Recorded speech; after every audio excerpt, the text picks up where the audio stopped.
Did you know Malaysia is the sixth largest semiconductor exporter in the world and holds 7% of global market shares? Malaysia has already established ourselves as a key global semiconductor hub, handling about 13% of the world's back-end production.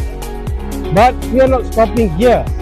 Guided by our national strategies such as NIMP 2030 and NSS, we are moving up the value chain.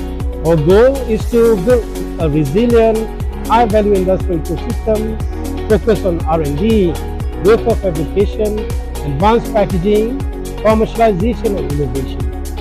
And to do that, we need strong partnerships across government, global leaders, and local companies.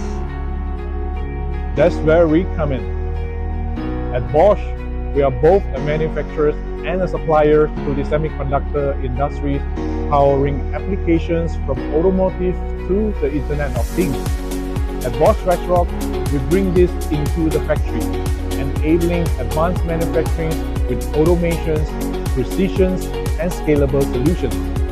And we work closely with local partners, sharing our know-how so Malaysian companies can grow and compete globally. This is how we create a strong ecosystem with high-skilled, high-income jobs by partnering with global companies powered by local talent.